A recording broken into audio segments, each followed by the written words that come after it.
शक्ति जादू टोना कर डर दिखाकर महिलाओं को ठगने वाले 2 लोगों को पकड़कर पुलिस के हवाले किया। ग्वालियर में गृह दोष काली शक्ति और जादू टोना दिखाकर महिलाओं को ठगने वाली एक गैंग के 2 सदस्यों और एक ऑटो चालक को स्थानीय लोगों ने पकड़कर पुलिस के हवाले किया। इन ठगों ने महिलाओं को जादू टोना दिखाकर उसके निराकरण के लिए रुपए ले लिए थे। जब वह फिर से उसी क्षेत्र में ठगी की वारदात को अंजाम देने आए तो ठगी की शिकार हुई महिलाओं ने स्थानीय लोगों के साथ मिलकर उनको धर दबोचा। दरअसल ग्वालियर के जनकगंज थाना क्षेत्र के जौहरी कॉलोनी में स्थित प्रसन्ना अपार्टमेंट में रहने वाली अनीता गर्ग के भाई का फ्लैट उनके फ्लैट के पास ही खाली पड़ा है, जिसे किराए पर देना था। 2 युवक अपना नाम राकेश और विजय बताते हुए ऑटो से फ्लैट देखने पहुंचे। यहाँ अनीता ने उनको फ्लैट दिखाया। यहाँ दोनों ने खुद को ददरुआ धाम का संत बताते हुए उनको कुछ घर की बातें बताना शुरू कर दिया और कहा कि जिनका ये फ्लैट है उनका सिर्फ एक बेटा है। फिर अनीता से कहा तुम्हारे 2 बेटे हैं। उनकी बातें सही निकलने पर अनीता ने उनको घर के अंदर बुला लिया। घर के अंदर आते ही डराया कि यहाँ कभी किसी की मौत हुई है। फिर उसका साया अनीता के बेटे पर होने की बात कही। अंदर से दाल लाने के लिए कहा। दाल लेकर अनीता के बेटे के सिर पर उसारा किया और देखा तो दाल चावल में बदल चुकी थी।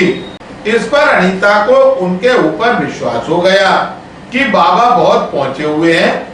यहाँ गृह दोष के निराकरण के लिए उन्होंने 3600 रुपए व 2.5 किलो घी मांगा। इसके बाद महिला को संदेह हुआ तो उन्होंने सिर्फ 1100 रुपए ही दिए। इसके बाद अनीता पड़ोस में रहने वाली ममता जैन से दोनों युवकों ने कहा कि चाय आपके हाथ की पिएंगे।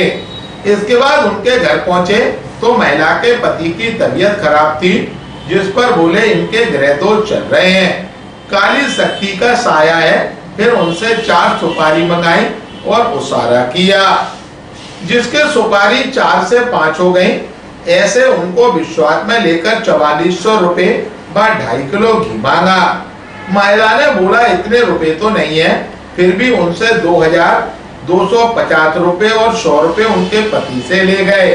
जब वो दोनों चले गए तो ममता और अनीता को समझ आया कि वह ठग गई।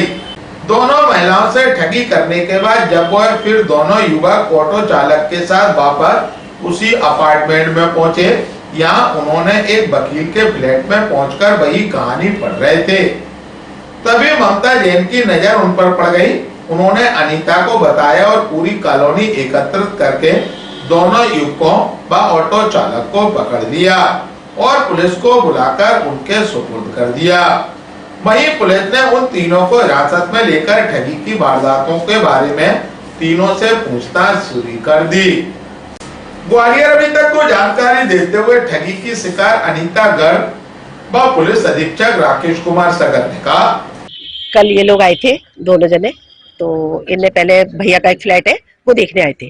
तो उन्होंने कहा कि हमारे को फ्लैट दिखा दो। हमने दिखा दिया। उन्होंने कहा हम दंदरुआ से है। तो दंदरुआ का नाम सुन के थोड़ा सा इंसान हो जाता है। फिर ये बोले इस फ्लैट में कोई वास्तु दोष नहीं है और भैया के जो मालिक है उनके एक लड़का है। तो थोड़ा विश्वास हो गया। फिर हमारी मम्मी निकल के आई, इनसे बोले कि पानी पिला दो। दूसरे वाले ने कहा, ये पानी लेने चली गई। तो वो बोला कि इनके 2 लड़के, मेरी मम्मी के लिए बोला कि इनके 2 लड़के। तो इनके 2 लड़के, तो वो बात भी सही थी। तो वो फिर बोले कि यहाँ पर कोई मरा है। तो मम्मी बोली कि बाहर इतना हंगामा मचा रहे हो, पानी वानी पीने की कह रहे हो तो यहाँ बैठ जाओ। तो वहां बैठा लिया। तो बोले कि आप अंदर से दाल ले आओ। लाके मेरे से बोले कि दाल ले आओ। मैं अंदर से दाल लेने गई। मेरे पास 3 बार उन्होंने दाल दी। चौथी बार उन्होंने कहा अपने लड़के पे से उसार के कुछ करा हुआ है इस पे, तो आप उसार दो और मंदिर पे जाके भी उसार दो। और फिर खोलो मुट्ठी तो देखा तो वो दाल का चावल हो गया था, वो दाल नहीं थी। उसके फिर बोले कि हम दंदरुआ पे चोला चढ़ाएंगे तो 3650 रुपए दे दो और 2.5 किलो घी दे दो आप हमारे को।